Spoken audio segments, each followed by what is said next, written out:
मुलीचं लग्न करायचं म्हणल्यावर अपेक्षा असणारच. मुलीच्या अपेक्षा वेगळ्या, बरोबर. बापाच्या अपेक्षा वेगळ्या. मुलीची जी अपेक्षा आहे ते त्यांना पाहिजे मुलगा पुण्यात राहणार. मुलगा पुण्यात, बरोबर. मी म्हणलं येतो पुण्यात, मी राहतो पुण्यात. बर. स्वतःचं घर पाहिजे. मग घर तर लागल ना. आता मुलगी म्हणते स्वतःचं घर इथं पुण्यात पाहिजे. माझ्या 7 पिढ्याने पुण्याकडे तोंड करून सुद्धा उभे राहिलेले नाही कुणी.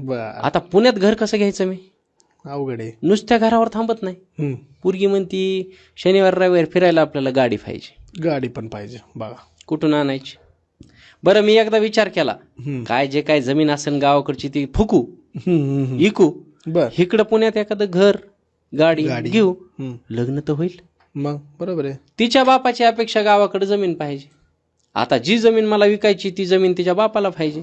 बर.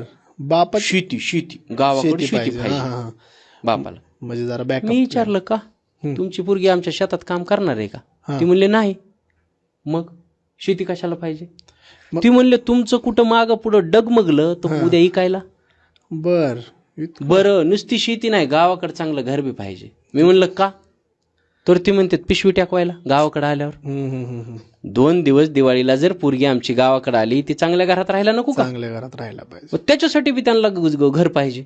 मग म्हणजे पुरीला पुण्यात घर पाहिजे, पुण्यात नोकरी पाहिजे, पुण्यात गाडी पाहिजे, आणि बापाला गावाकडे जमीन पाहिजे आणि गावाकडे घर पाहिजे.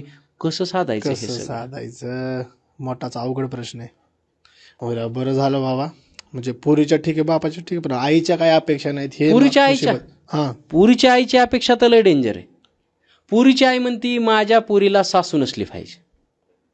आता हिचा कुणीतरी सासूरवास केला असेल, ही सांगते की माझ्या मुलीला सासू नको.